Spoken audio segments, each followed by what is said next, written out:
Dapat walang squatter sa sariling bayan kasi bansa na natin ito. Importante kung ano nararamdaman ng taong bayan. Yung hinahanap naman ng mga employers, basic lang din. So po kasi ma'am, ang mga tao dito talagang likas na malikhain.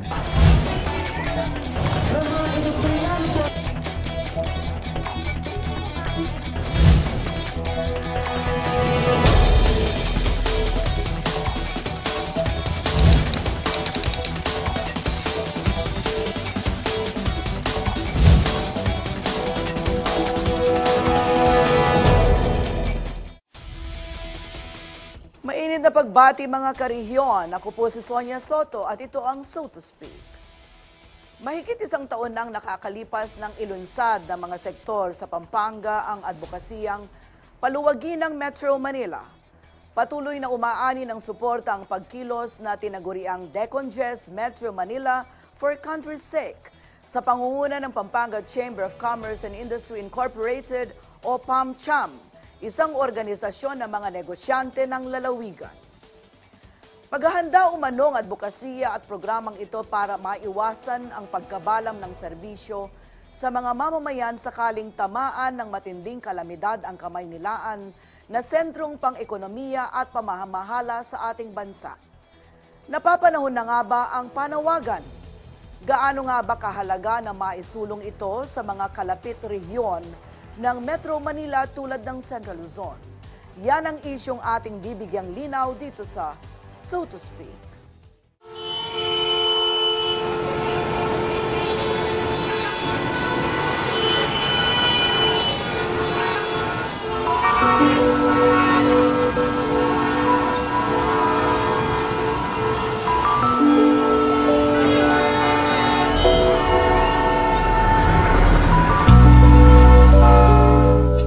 Taong 2009, nanalasa sa bansa ang dalawang malalakas na bagyong Ondoy at Pepeng. Matinding tinamaan sa pananalasa ng mga bagyong ito ang Metro Manila. Kasama ang Metro Manila sa mga idineklarang under state of calamity ni dating Pangulong Gloria Macapagal Arroyo. Umabot ng hanggang bubungan ng tubig baha sa ilang lugar sa Pasig City, Quezon City, City of Manila, Caloocan City, Muntinlupa City at Marikina City.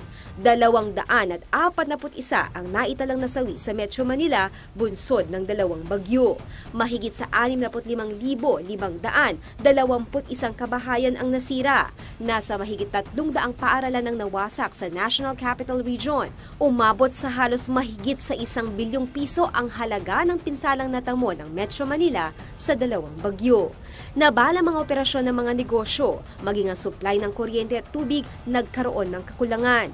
Naapektuhan ang mga pangunahing makinarya sa pamamahala, kaya naman nagkaroon din ng malaking epekto ito sa gross development product ng bansa. Metro Manila's location is not only the hazard, but it is the location of all the departments of government, all the major businesses. And so, therefore, you must protect both the governance at the public level and at the private sector. Ika-12 ng buwan ng Disyembre taong 2013, matapos ang mapaminsalang pananalasa ng Super Typhoon Yolanda sa mga lugar sa Kabisayaan na kumitil sa buhay ng libu-libong mga residente. Isa na namang banta ng kalamidad sa bansa ang inihayag ng Philippine Institute of Volcanology and Seismology o PHIVOLCS. Isang active fault line sa ilalim ng Metro Manila ang sinasabi ng mga eksperto na posibleng magdulot ng malakas na pagyanig sa mga susunod na panahon. Ito ang West Valley Fault Line. Isang active fault line sa ilalim ng Metro Manila ang sinasabi ng mga eksperto na posibleng magdulot ng malakas na pagyanig sa mga susunod na panahon. Ito ang West Valley Fault Line. Ayon sa PHIVOLCS, napakataas ang posibilidad na gumalaw ang fault line na ito sa mga susunod na panahon. Ang naturang fault line na bumabagtas sa bundok ng Sierra Madre patungong Tagaytay at dumadaan din sa kanlurang bahagi ng Quezon City at Makati, katimungang bahagi ng Marikina at Pasig, mga bahagi ng Taguig at Muntinlupa ay gumagalaw umano bawat 240 taon. Base sa record, huli itong gumalaw 200 taon na ang nakakalipas. Posibleng maranasan umano ang 7.2 magnitude earthquake sa buong Metro Manila sa paggalaw ng West Valley Fault na talagang magdudulot ng malaking pinsala sa buhay at ari-arian.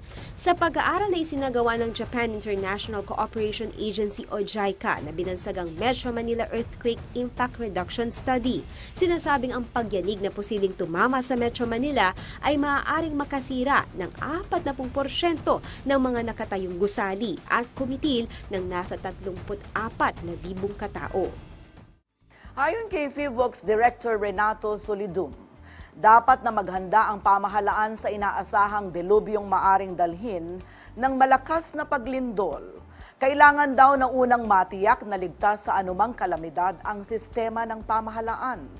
Dahil sa posibilidad ng pinangangambahang kalamidad, agad na nanawagan ng kahandaan ang mga negosyante. Isa sa nakikita nilang solusyon ang pagpapaluwag ng Metro Manila sa pamamagitan ng advokasiyang Decongest Metro Manila. Disyembre taong 2013, inilunsad ng mga miyembro ng Pampanga Chamber of Commerce and Industry Incorporated o PAMCHAM ang Decongest Metro Manila for Country's Sake. Ayon kay Levy P. Laus, Chairman Emeritus ng PAMCHAM, kasabay ng sunod-sunod na kalamidad ay napapanahon na para ikonsidera ng pamahalaan ang pagpapaluwag sa Kamaynilaan. Naniniwala ang mga negosyanteng maaring mabawasan ng epekto ng mga kalamidad kung dadalhin sa mga karatig lalawigan ng Metro Manila ang ilan sa mga ahensya ng pamahalaan at pangunahing negosyo. What if Yolanda actually hit Metro Manila? What will happen to the national government, national agencies, the officers and all who are actually in the NCR? What would happen to the condominiums and all? Will they survive a 200, 250 or even 300 kph of wind for 1 hour? And again, it's very simple logic as we all know it. We often ask and say, let's not put all our eggs in one basket. Maliban sa may iwasan ng tuluyang pagkabalam ng serbisyo kung tatamaan ng kalamidad ng Metro Manila, makakatulong din umano ang pamahalaan sa pagpapalago ng ekonomiya at pamumuhunan sa mga papaunlad na lugar ng bansa. Decongesting Metro Manila doesn't mean investment and all will have to go to Pampanga or San Luzon, but rather to other places outside of Metro Manila. Nakikita ni Rene Romero, Vice Chairman ng PAMCHAM, na humaharap ang Metro Manila sa tatlong pangunahing problema na dapat masolusyonan sa lalong madaling panahon. Kabilang dito ang urban transportation o matinding pagsisikip ng trapiko na matindi na raw ang epekto sa ekonomiya. Kung makikita mo sa Manila, kung minsan isang oras hindi ka nakakapag-fly because of air traffic. Itong Clark, napakaluwag, ready, hindi lang pinapansin ng gobyerno. Malaking problema na rin sa Kamaynilaan ang mabilis na paglobo ng populasyon dahil sa pagdagsa ng mga nakikipagsapalaran at mga naghahanap ng oportunidad. Pero maaari daw lunasan ang lumalalang sitwasyon sa Kamaynilaan at bawasan ang mga suliranin kung ikakalat ng pamahalaan sa kanayunan ang mga proyekto lalo na sa infrastruktura. Nagpupunta lahat ng taga-probinsya sa Manila, nagsisiksikan sila doon because nandun yung opportunity. So, nandun yung opportunity because the national government is binubuhos niya 80% of the total budget sa ating mga projects sa Manila. Kung pwede sana balik ta rin. Yung 20% ng budget natin sa infrastructure, yun ang ilalagay sa Manila. Yung 80% i-distribute sa buong Pilipinas sa mga regions. Lalo na yung mga nakadikit na regions sa Metro Manila para yung spillover, makapag-prepare sila. Dapat na raw buksan ng pamahalaan ang oportunidad sa mga karatig lalawigan na layunin ng Decongest Metro Manila. Dalhin natin sa mga probinsya, no?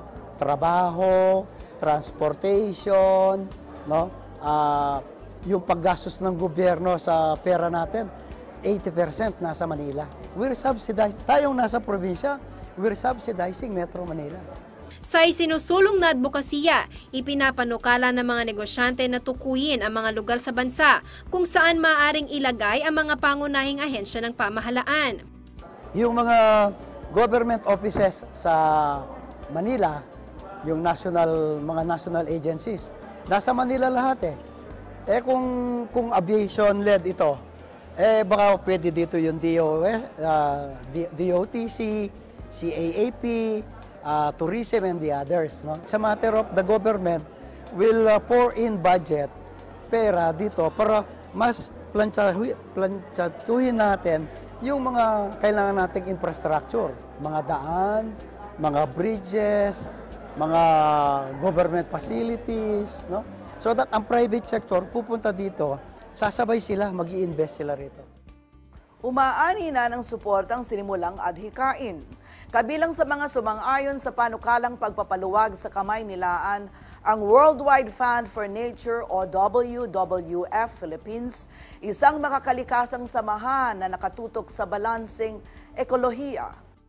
Kailangang umanong ilipat sa mga karatig probinsya ang opisina ng mga pangunahing kumpanya at pamahalaan upang maiwasan ang pagkaparalisa ng bansa kung sakaling tamaan ang Metro Manila ng malakas na lindol o bagyo.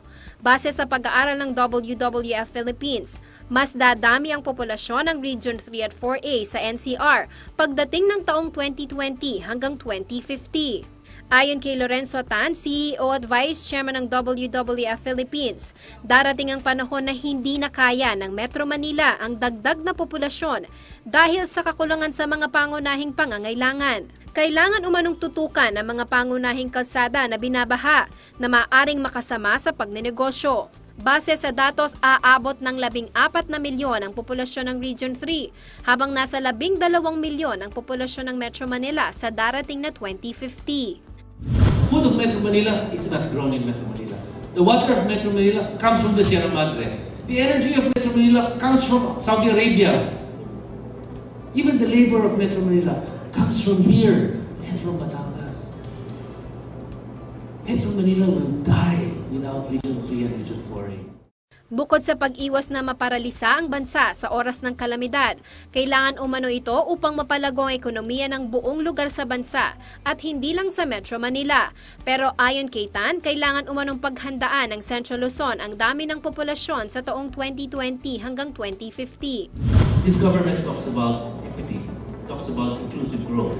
That is the best way to do it. The plan before to move departments out of Manila, that is what I did. Get them out of Manila. Move them throughout the country. Allow the country to grow. Naniniwala naman si Jim Jimenez, dating presidente ng PAMCHAM, na magiging handa ang Central Luzon kapag dumating ang panahon na dadami ang populasyon. Kailangan natin maghumanda doon sa study mismo ng WWF na yan. At sa chamber naman, in-line naman yun sa paghahanda natin. Nung tayo nag-umpisa ng chamber 9 years ago, ang advokasya talaga natin is to prime countryside business. Bakit? Dahil kailangan natin i-improve yung quality of life ng isang tao o ng mga mamamayan natin. So, in line with that, pag lumipat na ang mga tao dito, pag lumipat na ang investment dito sa Pampanga, siguro by that time na yung ating framework ay na sa tupad na. No? Unti-unti natin ginagalaw yan eh. No? So, by that time, by 2020, by 2030, palagay ko nandyan na tayo. Ang kinikilalang arkitektong si Felino Palafox Jr. naniniwalang makikinabang ang kabuuan ng bansa sa advokasiyang Decongest Metro Manila. Sa isang pag-aaral na isinagawa ng mga kasama ni Palafox sa Harvard University noong taon 2000, sinasabing kabilang ang Metro Manila sa mga fastest growing metropolis sa buong mundo. Tinatayang nasa 60 katao kada oras ang nadadagdag sa populasyon ng Maynila. You create counter-magnet cities. So, Clark, Subic, San Fernando, Angeles can be a counter-magnet to Metro Manila. So is Batangas Metropolitan Region, maybe Lawag Metropolitan, Cebu Metropolitan, Davao Metropolitan, Cagayan de Oro Metropolitan, Zamboanga Metropolitan as counter-magnets to Metro Manila. Isang opisyal din ng malaking korporasyon sa bansa ang nagpahayag ng pangangailangang mapaluwag ang Kamay-Nilaan. Ayon kay Attorney Michael Toledo, Senior Vice President for Corporate Affairs ng Philex Mining Corporation, dapat nang aksyonan ng pamahalaan ang sumisikip na estado ng Maynila at ang patuloy na pagdami ng populasyon nito. Naniniwala si Atty. Toledo na dapat dalhin ng pamahalaan ang oportunidad para sa trabaho at mga programa para sa mga mamamayan sa mga karatig lugar ng National Capital Region. I guess that is one of the things that government should look into to how to decongest Metro Manila somehow, no? And the only way to do that is definitely providing means of livelihood, industries, programs wherein people living in certain areas will no longer would not find the need to go to Metro Manila to find work or work opportunities. Suportado din ang naturang advokasya ng mga lokal na opisyal gaya ni Pampanga 3rd District Representative Oscar Rodriguez. Naniniwala si Rodriguez na kayang isakatuparan ito kung magsasama-sama ang pamahalaan at pribadong sektor. And one way of preparing to be resilient, sabi niya, we must have a very, very strong community volunteerism spirit. Kailangan magkaroon ng isang napakalakas na foundation. Of course, kasama yung gobyerno and the private sector. Kaguluhan. Ito umano ang posibleng maging resulta kung hindi agad masusolusyonan ng gobyerno ang pagsisikip ng Kamaynilaan. Ito ang nakikita ni dating Subic Bay Metropolitan Authority o SBMA Chairman Felicito Payumo. Kaya naman panahon na raw para suportahan ng pamahalaan ang advokasiyang i-decongest ang Metro Manila.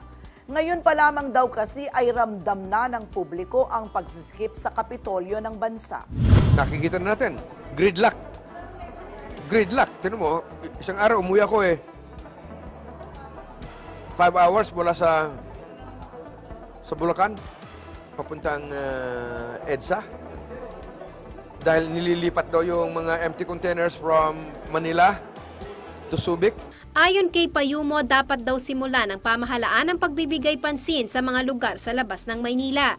Inihalimbawa ni Payumo ang tila maling ruta ng mga kargamentong dumadaan pa sa Maynila, samantalang underutilized naman daw ang Subic Freeport. Halos 10% lamang daw ng kapasidad nito ang naibababa sa malaking pantalan ng Subic, habang 50% raw ng mga kargamentong ibinababa sa Port of Manila ay para sa Cavite, Laguna, Batangas, Rizal at Quezon. Kamakailan ay formal nang ang binuksan ng Subic Freeport bilang extension ng Port of Manila. Pero ayon kay Payumo, dapat nang pahintuin ang operasyon ng pantalan sa Maynila at palakihin na lamang ang port sa Batangas at Subic. Advocacy ko, all cargoes destined for north of Manila should be unloaded in Subic.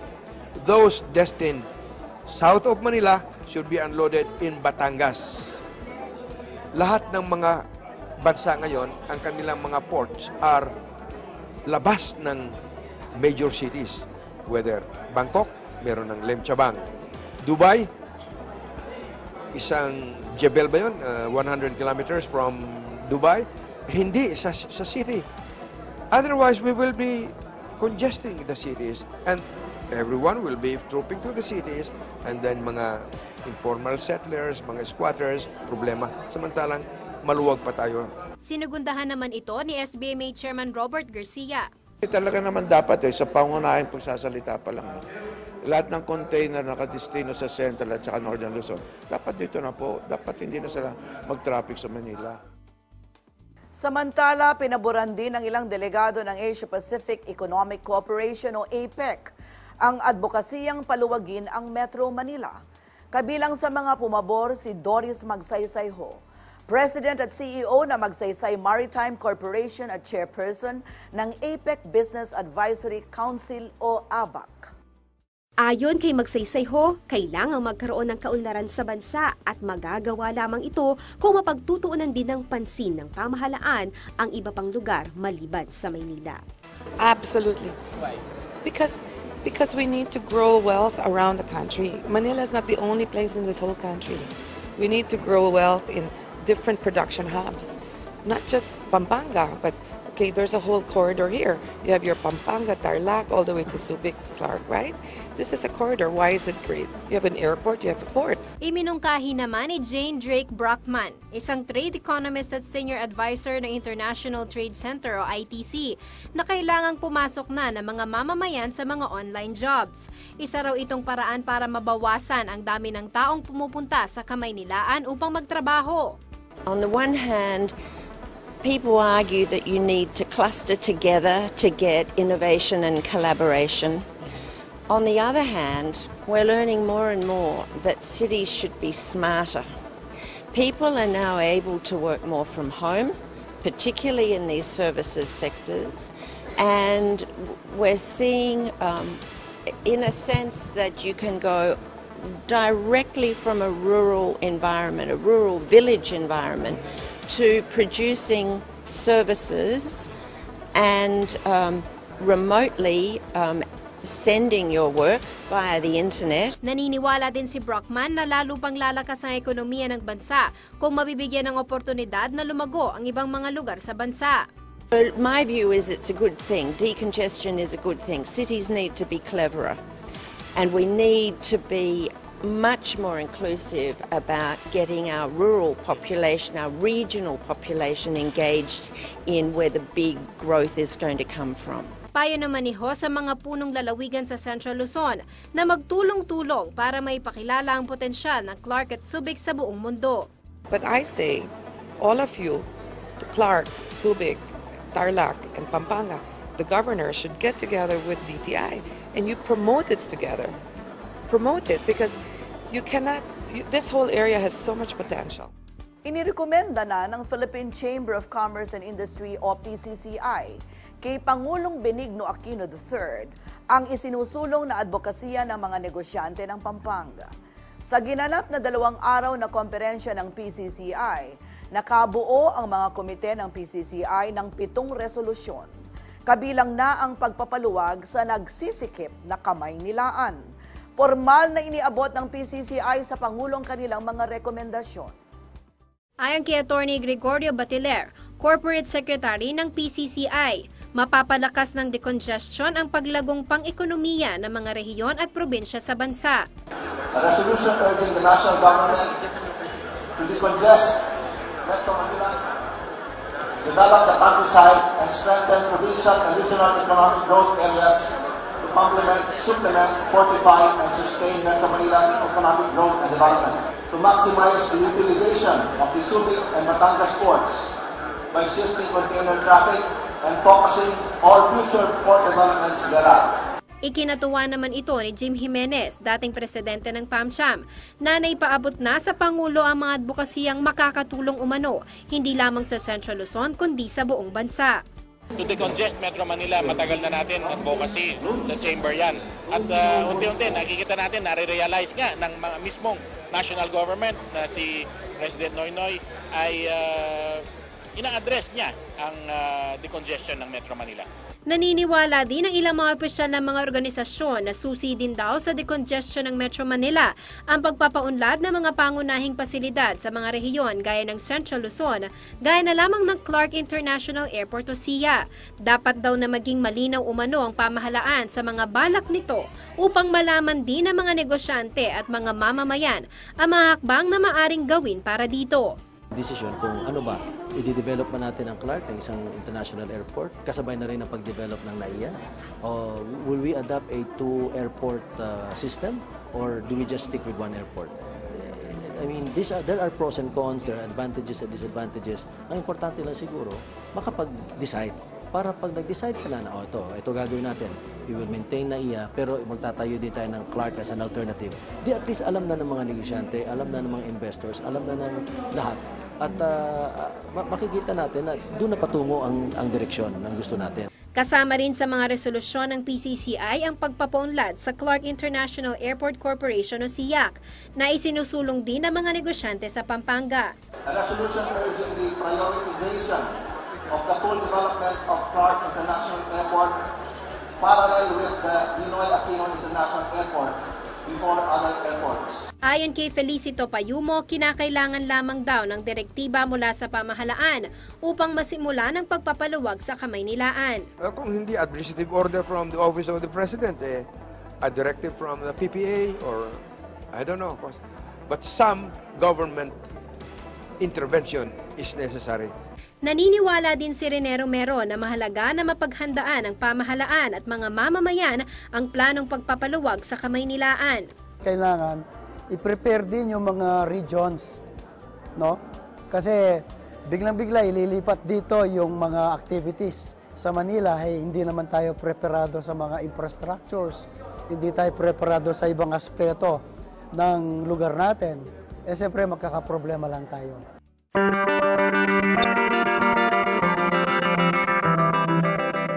Alamin ang tugon ng ating mga mamamayan sa kanilang pakikibahagi sa ating talakayan, Karehiyon.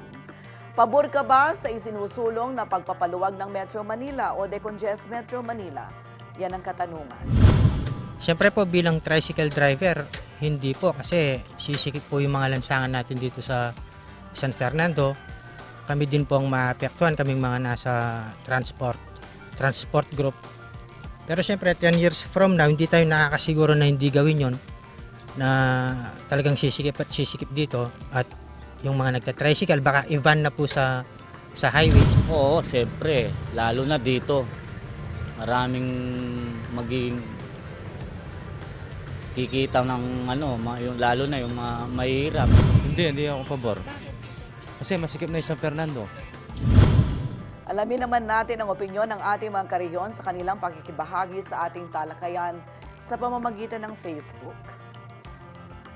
Ang sagot ni Jed Perida Laksamana, oo naman para naman masilayan ng susunod na henerasyon ng Kamaynilaan. Sabi naman ni John Padilla, okay na okay yan para naman hindi lahat sa Manila. Sabi ni Jetnik daw, di maganda ang tanong, paano at kailan? Ang sagot naman ng The Rebels Band, suke okay yan para rin yan sa atin. Makatutulong yan para mas umunlad ang iba pang lugar katulad ng Angeles at City of San Fernando. Masasalba rin nito ang Maynila. Dapat dati pa nangyari ito. Kaya suportado ko ito. Sabi naman ni Laila Soto, long overdue. Sabi ni Annalyn Mariano ko, okay yan, basta ba huwag abutin ng siyam-siyam.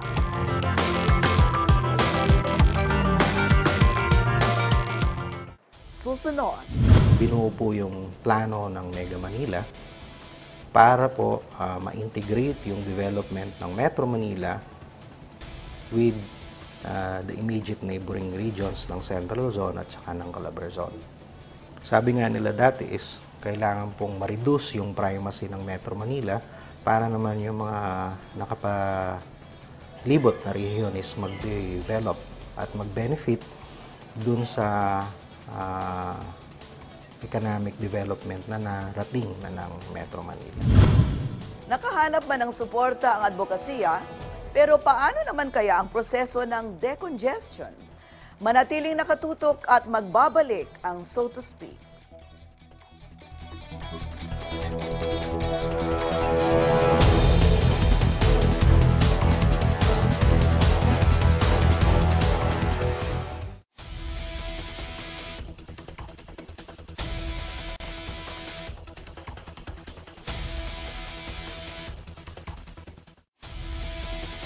Lumalakas ang pagsuporta sa panawagan na paluwagin ang nagsisikip na Kamaynilaan. Iminumungkahi na ng mga eksperto ang pangangailangang matukoy ang mga alternatibong lugar ng pamamahala at pang-ekonomiya na ligtas sa epekto ng climate change. Naniniwala din ang National Economic and Development Authority o NEDA Region 3 na dapat nang isagawa at umpisahan ang mga hakbangin para paluwagin ang Kamaynilaan. Katunayan, may mga plano na raw na inilatag para dito. Sa inilabas na socio-economic and biophysical profile ng Central Luzon ay natukoy ng National Economic and Development Authority o NEDA Region 3 ang mga hakbang na dapat gawin para paghandaan ang patuloy na paglawak ng mga lugar na naabot ng pagunlad.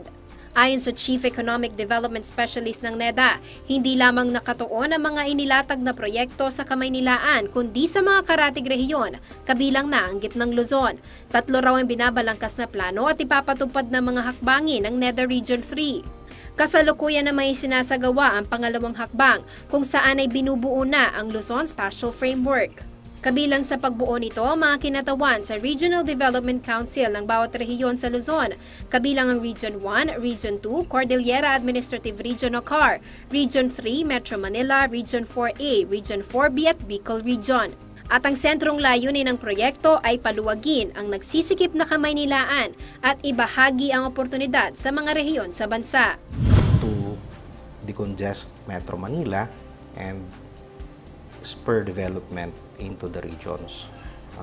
Yung konsepto po ng Mega Manila is yung tinatawag na rippling effect or ripple effect, wherein yung dati Manila City lang, tapos nag-expand yung development sa neighboring cities and towns within Manila. So tinawag po natin siyang Metro Manila.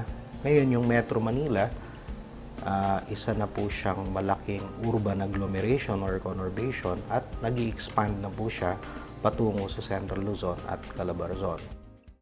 Isa pang planong ipatutupad ng NEDA ay ang tinatawag na Metro Manila Dream Plan. Ang planong ito ay nabuo matapos pakiusapan ng NEDA ang Japan International Cooperation Agency o JICA na magsagawa ng pag-aaral. At ang direksyong nakikita ng mga eksperto sa ekonomiya, hindi na mapipigil ang pagtagos ng pag-unlad sa gitna, Pahilaga at Katimugang Luzon. Ito na raw ang dapat pakibagayan at paghandaan ng gobyerno at mga sektor.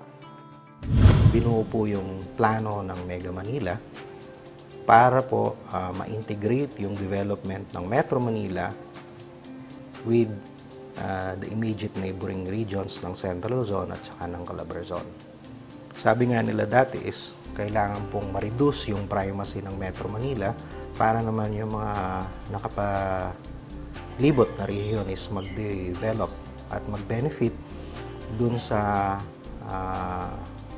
economic development na narating na ng Metro Manila. Upang maipatubad ang urban development, katuwang daw nito ang transport development. Sa Metro Manila, kasama sa plano ang pagde-develop ng railway transit system at road transportation system. Aprobado na sa level ng NEDA Board ang Central Luzon Link Expressway kung saan itatayo ang panibagong expressway sa rehiyon. Mula sa terminus ng SCTEX sa ilalagay ang connecting road patungong Cabanatuan City papuntang San Jose City sa Nueva Ecija. Magkakaroon po ng serbisyong expressways ang Aurora at saka yung Cagayan Valley region. Yung Baguio City and rest of CAR plus yung Region 1, ang Tarlac, Pangasinan, La Union Expressway naman po ang mag-provide or magbibigay ng road transport services sa kanila na kasalukuyan naman pong ginagawa. So yung pong for example, yung Central Luzon Link Expressway, ongoing po yung detailed engineering design. Kung matapos na po yun at makuha na po yung mga right-of-way, ma-acquire na po yung road right-of-way, baka mag-start na po ng implementation before the year ends. Samantala, 18 bilyong piso ang inilaan para sa road connector ng NLEX at SLEX. Ang Metro Pacific Investment Corporation ang nagpanukala nito. Target ng MPIC na tapusin ang proyekto sa taong 2018 na makatutulong sa pagpapaluwag sa Metro Manila. So we are pushing that this project be given a go signal already, and so that the weight of the motorist is already being resolved. Sana madesisyonan na po. Sakaling maipatayo agad, malaki raw ang maibabahagi ng naturang kalsada sa paglago ng ekonomiya ng bansa dahil sa mabilis na pagbiyahe ng mga kalakal. The goods, the container vans and the cargo trucks going out, in and out of the harbor can go and travel unimpeded both to North Luzon and to South Luzon unimpeded. Hindi sila magwo-worry ng truck ban. Ang bansang Hong Kong ay may mas mataas na population density kung ikukumpara sa Pilipinas. Kung tutuusin ay bentahe pa raw ng Pilipinas ang mga malalawak at bakanting lupain. Pero dahil sa maayos na pagpaplano at modernong city planning ay naiwan na at patuloy na nagsisikip ang Metro Manila. Yun po yung mga models natin sa neighboring ASEAN community na gusto nating ma-implement sana sa Metro Manila na maayos po natin yung transport system, tapos ma-rationalize nga yung urban activities, hindi na tayo congested,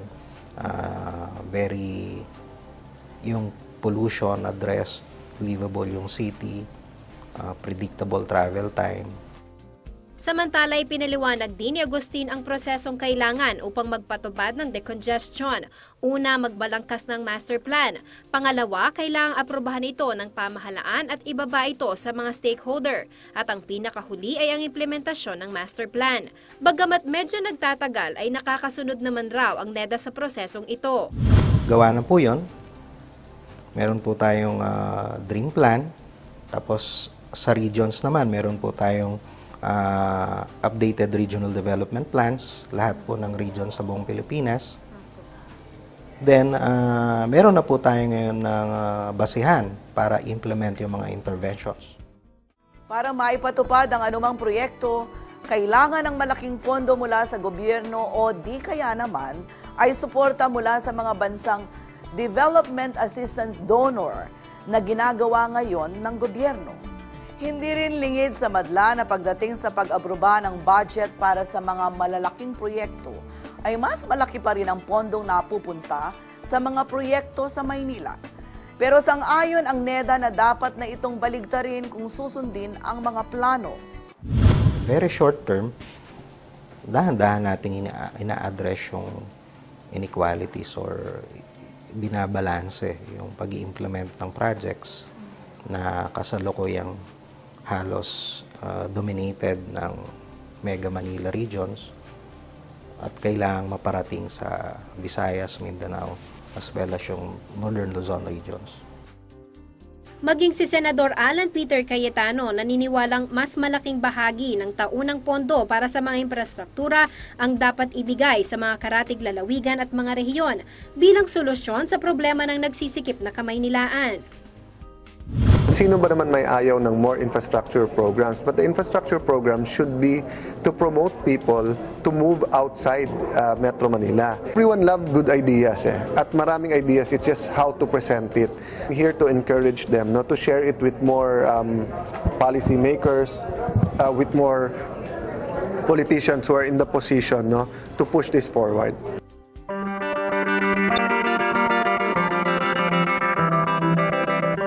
Ano nga ba ang kahulugan ng decongestion?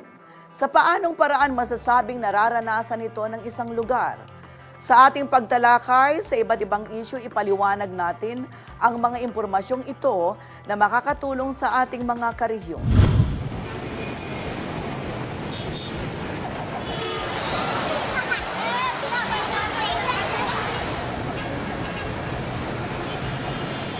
Araw-araw ay madalas nating maranasan ng mga ganitong senaryo. Masisikip na kalsada, eskwelahan, ospital, kulungan at maging sa sarili nating mga tahanan, nararamdaman natin ang tinatawag na congestion o kasikipan. Kung magpapatuloy ang ganitong mga senaryo, marami itong dadalhing mga negatibong epekto, kaya naman nagsasagawa tayo ng tinatawag na decongestion o proseso ng pagpapaluwag ng isang lugar. Ang decongestion ay isang solusyong isinasagawa upang maging mas maginhawa ang kalagayan ng isang lugar o mga mamamayang naninirahan dito at maiwasan ng malulubhang problemang dala ng congestion. Sa ilang pagkakataon, masasabing madali lamang ang decongestion kung ito ay ilalapat sa paglilinis ng masikip na kabahayan dulot ng maraming nakakalat na kagamitan. Pero ito ay komplikado ding maituturing kung ito ay gagamitin sa pagpapaluwag ng mga kulungan, eskwelahan at maging ng isang malaking lugar gaya ng Metro Manila na nakakaranas na rin ng malubhang pagsisikip. Kailangan ng matinding partisipasyon ng mga gobyerno, pribadong sektor at maging ng mga mamamayan para ito ay mapagtagumpayan.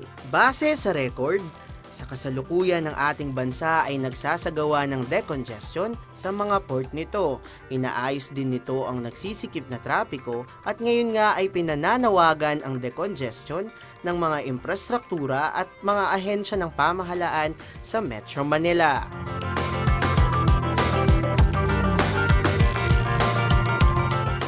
Susunod, kahandaan ng mga LGU at mamamayan sa planong decongestion ating tututukan sa pagbabalik ng So to Speak.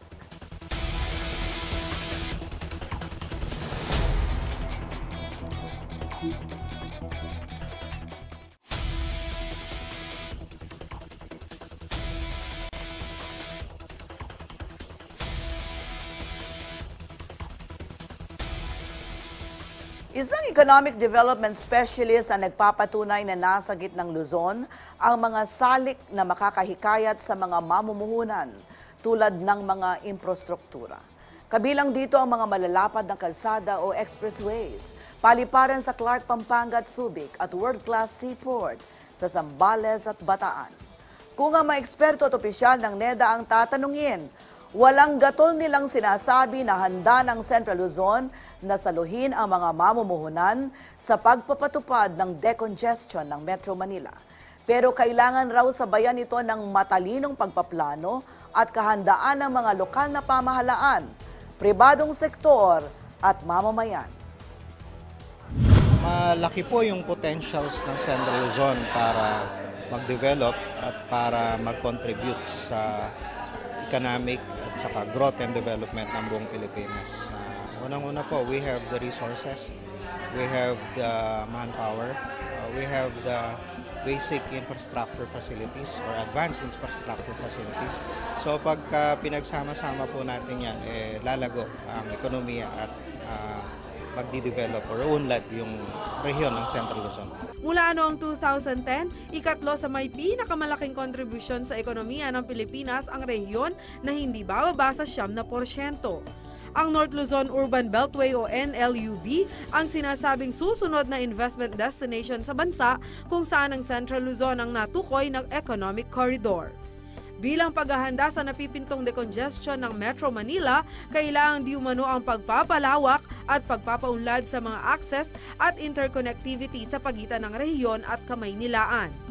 Magbibuild po tayo ng access/infrastructure facilities, transportation facilities, para po yung mga settlement areas may build within striking distance or just stone throw away from the national metropolis kung saan po marami pa rin nagtatrabaho. Tiniyak naman ni Agustin na hindi dapat mangamba ang sektor ng agrikultura dahil maraming mga investment center sa rehiyon kung kaya't hindi sila gaanong tatamaan ng pag-usbong ng industrialisasyon. Maapektuhan po siguro on a limited scale lang kasi meron naman po tayong mga industrial areas like meron kang Clark Freeport Zone, meron kang Freeport area of Bataan, meron kang Subic, meron kang Luisita Industrial Park, among others. So, yun po muna siguro yung dapat na mapuno bago po natin i-convert or bago po tayo pumunta dun sa mga protected agri-lands. Malawak ang kapatagan sa iba't ibang lalawigan ng gitnang Luzon na maaring gamitin para tiyakin ang sapat na produksyon ng pagkain. Kung sa banta naman raw ng kalamidad ang pag-uusapan tulad ng bagyo, subok na raw ang katatagan ng mga lugar sa Central Luzon at mga mamamayan nito. Since basin nga tayo, yung magkabilang gilid mo, yung side ng Pacific Ocean, tsaka side ng West Philippine Sea, may bundok ka.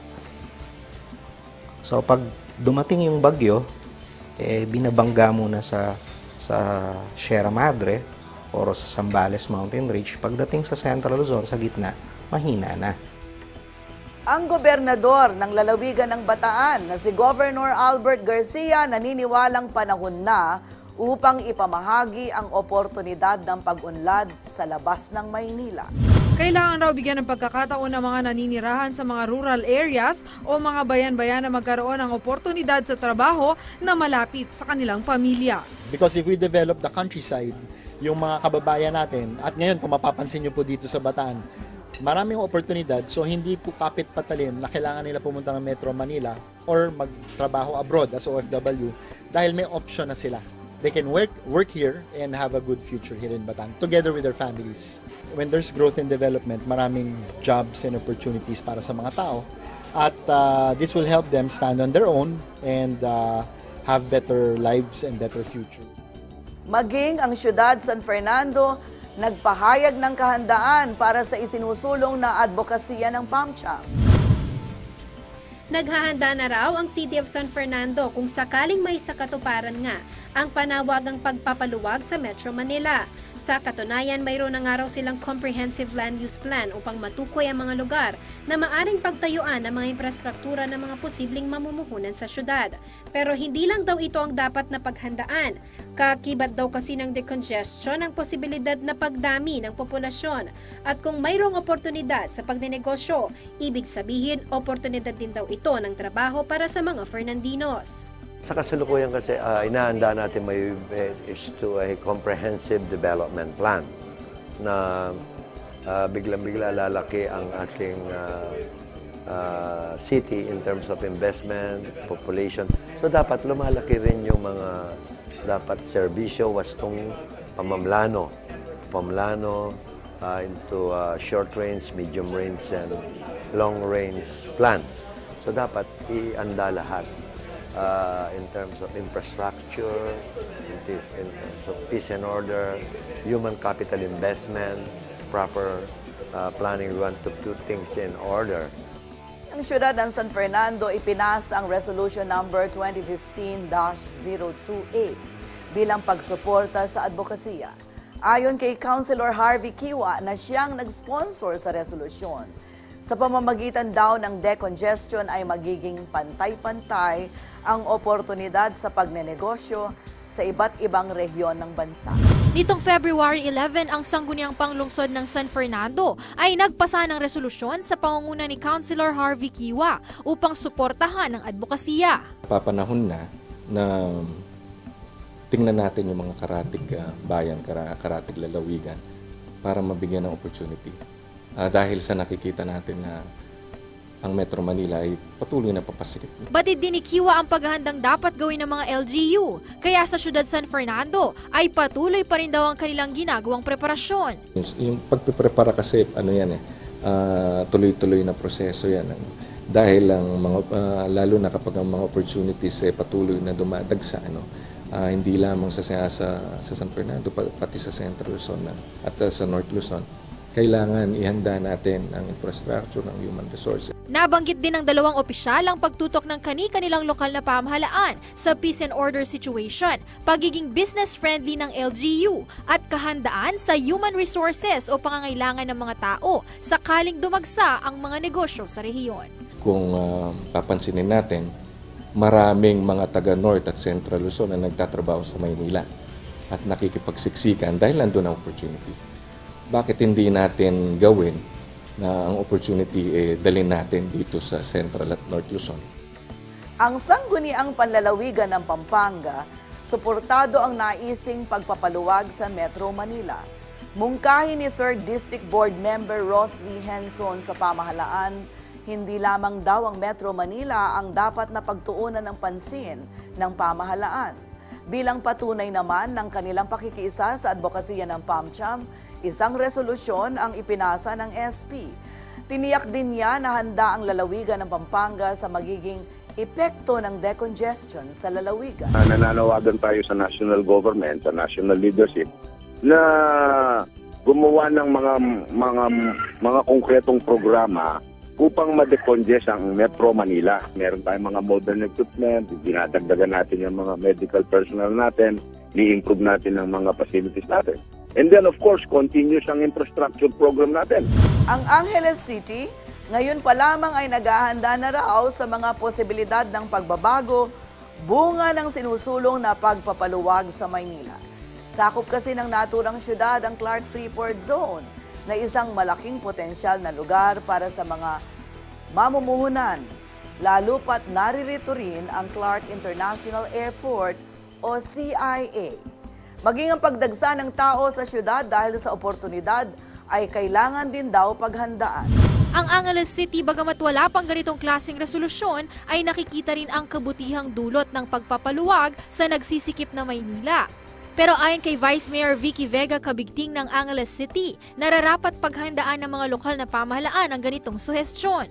If we are going to invite people from Metro Manila, dito na po kayo mag-invest. It means kailangan mas marami yung preparation mo in terms of housing. Dito sila titira, yung mga big bosses, housing for the workers. No? Although, syempre hindi naman 100% will be coming from Angeles or the region. So are we ready for that influx?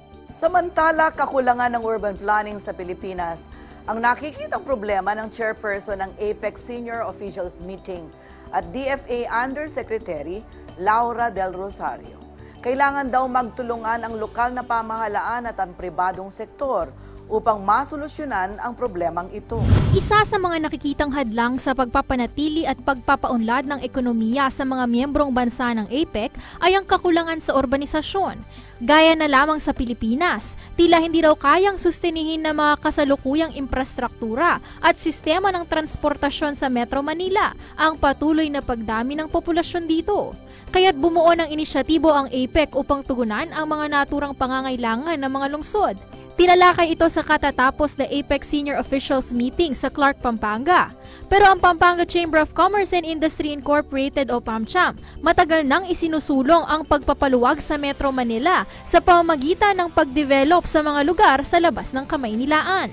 Ayon kay DFA Undersecretary Laura Del Rosario, chairperson ng APEC Senior Officials Meeting, kailangang maglagay ng mas maraming aktibidad sa labas ng Metro Manila upang unti-unting lumipat ang mga tao sa isang bagong lungsod. I'm also thinking that sometimes we also create other cities that become big cities. Like, I was surprised to read that Angeles now is called Metro Angeles, which covers Porac, Mabalacat, Magalang. I said, wow. Becoming like Metro Manila. Pero hindi lamang daw problema ng mga economic leaders ang urbanisasyon sa labas ng Maynila. Nararapat daw na magkatuwang ang lokal na pamahalaan at pribadong sektor upang maging handa ang mga kanayunan dito. Ang APEC Business Advisory Council o ABAC daw ay magsasagawa ng pag-aaral sa 10 syudad sa buong APEC region upang malaman kung ano ang katangian ng isang mahusay na lungsod. They will look at all the factors that make a good city, and so that we hope that there will be what we call guidelines and principles which mayors, town mayors and city mayors can join in, okay, in implementing. We were drawn to the fact that if we're going to discuss urbanization in the future, we have to draw in the local politicians. They have to know what makes a good city, and they have to be good executives. Maraming grupo man ang sumusuporta sa pinasimulang advokasya ng Decongest Metro Manila for Country's Sake ng Pampanga Chamber of Commerce and Industry. Pero kung ang ordinaryong mamamayan ang tatanungin, hati ang kanilang pagtingin dito. Umaani ng kaliwat kanang suporta ang advokasiyang Decongest Metro Manila for Country's Sake ng Pampanga Chamber of Commerce and Industry Incorporated o PAMCHAM mula sa mga negosyante, politiko at maging ilang eksperto. Pero ang CLTV News inalam ang saloobin ng mismong mga mamamayan sa naturang hangarin. Isinusulong kasi dito ang pagpapalago sa ekonomiya at pamumuhunan sa ibang lugar, gaya ng mga karatig probinsya liban sa nagsisikip ng Maynila. Ang ilang taga-syudad San Fernando nagkomento patungkol dito. Ang karinderya owner na si Carlota Carrion, pinaboran ang advokasya sa negosyong umaasa sa dami ng tao para kumita gaya raw ng kanyang karinderya, tiyak na makabubuti raw kung lilipat na ang mga tao sa mga probinsya gaya ng Pampanga. Mas pabor ako dahil mas dadami yung mga customer namin dahil dadami yung mga tao dito. Mas maganda, mas marami kaming kita dahil maraming mabebenta. Bukod dito ay darami pa raw ang mga trabahong maibibigay sa mga Fernandino, oras na pumasok ang maraming mamumuhunan. Pero ang tricycle driver na si Brian Maglaki, hindi pinaboran ang naturang layunin. Sisikip daw lalo ang mga lansangan sa lungsod at tiyak na maapektuhan daw dito ang sektor ng transportasyon. Dadalhin dito yung linuwangan yung Manila. Lalo sisigip dito, lalo ta-traffic. Kasi marami na rin rito mga motorista dadalhin pa rito yung galing sa Manila, lalong sisigip dito, lalong dadami yung sasakyan. Nauna na rin sinabi ng pamahalaang panglungsod na kailangan ding paghandaan ang pagdagsa ng maraming tao sa pagsusulong ng Decongest Metro Manila. Pero ang street sweeper naman na si Mang Rodi Sabangan, hati ang opinyon sa posibleng pagdagsa ng maraming tao. Bagamat may oportunidad daw ng pag-unlad para sa mga Fernandino, ay kasabay naman ito ang problema sa kalinisan at kaayusan. Nasa sa kanila yun. Siyempre, yung iba, hindi naman hindi naman pabor siguro. Pero yung iba, karamihan pabor. Aasin yung Pampanga. Saka, kailangan yung kailangan may yung sacrament. Ilang gusto namin sana maalis yun. Hindi biro ang prosesong pagdadaanan kung sakaling ang maipatupad ang pagpapaluwag sa Metro Manila. Bukod sa mga planong nakalatag para sa urban development at transportation development, malaki rin ang papel na dapat gampanan ng bawat LGU sa bansa upang mapaghandaan hindi lamang ang oportunidad sa paglago ng ekonomiya sa kanilang nasasakupan, kundi maging ang mga posibleng negatibong epekto na maidudulot nito.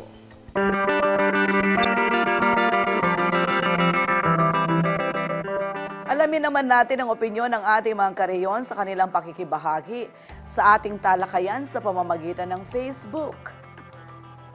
Ang sabi ni Tony Salcedo, kung paluluwagin ang Maynila, dapat munang alisin ang mga squatters para maramdaman ng ordinaryong mamamayan ang magandang epekto at dapat hindi na magdagdag ng mga malalaking factory para hindi na nagsisiksikan ang mga kabilang sa mga nagwo-work sa mga factory at higpitan pa ang pagbabantay sa population at dapat linisin ang mga estero na labis na nakasisira sa tanawin. Sobrang baho ang mga eskinita. Dapat ipatupad ang malawakang paglilinis sa mga kanal. At sabi naman ni Jane Tuazon, kung maipatutupad ito, chain reaction ang mangyayari in a positive way. Maluwag na kalsada, meaning walang traffic. No traffic, meaning maagang makakapasok at hindi malilate sa trabaho. No late at maagang makakadating sa workplace, meaning the more na magiging productive ang isang tao. Madalas kasi iisipin mo pa lang ang traffic, tatamarin ka ng pumasok sa trabaho. Kung gaano kabagal ang pag-usad sa kalsada, ganon din kabagal ang pag-usad sa buhay ng isang mamamayang Pilipino. Hopefully, mapatupad ito para mapabilis ang pag-unlad ng buhay ni Juan at Juana. Manatiling nakatutok at magbabalik ang So to Speak.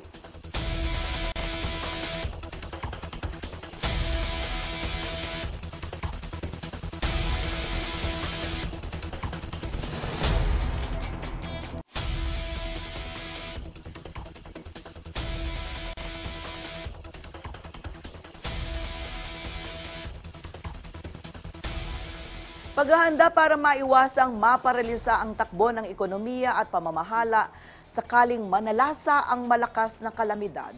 Itong pangunahing tinatayo ang adikain ng advokasiyang Decongest Metro Manila. Napapanahon ng tugunan ang panawagang ito dahil nararamdaman na ang matinding epekto dala ng nagsisikip na Kamaynilaan. Nakita natin yan nang makailang ulit na na-divert sa Clark International Airport ang mga eroplanong di makalapag sa NAIA dahil lang sa hindi makita ang runway, likha ng grabing usok. Araw-araw ay bilyong piso ang halaga ng lugi sa sektor ng produksyon dahil sa matinding daloy ng trapikong nililikha ng malalaking truck sa mga lansangan ng Kamaynilaan. Isa sa nakitang solusyon ng mga importer at exporter, padaanin na at ibagsak ang kanilang kargamento sa underutilized Port of Subic at Port of Batangas para ibsan ang masikip na daloy ng trapiko. Nakikita ng mga ekonomista at ng mga urban planners na hindi na nagiging solusyon ang anumang pagpapalaki ng infrastruktura. Kumbaga sa isang sisidlan, puno na at wala ng sapat na paglalagyan ang Kamaynilaan. Ang kanilang solusyon, ikalat na sa mga karatik lugar ang oportunidad sa paraang una, ibuhos ng gobyerno ang pondo para ayusin ang mga pasilidad at infrastruktura. Pangalawa ay mapaunlad ang mga karatig rehiyon para makaagapay din sa progresong tinatamasa ng Kamaynilaan.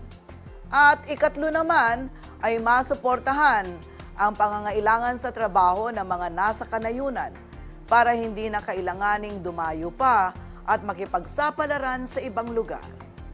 Napapanahon ng ibigay at ikalat sa mga karatig rehiyon ng Maynila ang mas malaking bahagi ng tinapay para sabay-sabay matamo ang tinatawag na pangkalahatang kaunlaran.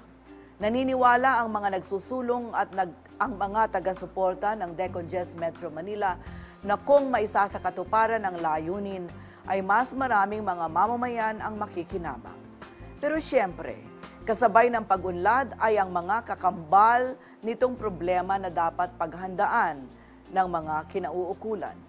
Kaakibat ng mga inaasahang pagdagsa ng mga tao at negosyo ay dapat ding mapaghandaan ng mga opisyal ang posibleng suliranin sa kapayapaan, kalinisan at maayos na pabahay. Ayon sa NEDA, kailangan ng political will para mapagtagumpayan ang proseso. Nakatipende kasi sa mga ulat na isinumite ng mga lokal na opisyal ang maipagkakaloob na oportunidad sa bawat bayan at syudad. Ika nga, kung ikay mas handa, mas maraming oportunidad ang pwedeng matamasa. Suportado natin ang kaunlaran lalo na kung ito ay magsusulong ng kapakanan at interes ng taong bayan. Ang atin lamang sana'y magkaroon ng ganap na kahandaan ang mga bayan, syudad at kaalaman ang mga mamamayan upang mapakinabangan ang pagpapaunlad sa kanayunan. Ako po si Sonia Soto. Ang punot dulo ng bawat usapin ating lilinawin dito sa So to Speak. Mabuhay kayo mga karehiyon.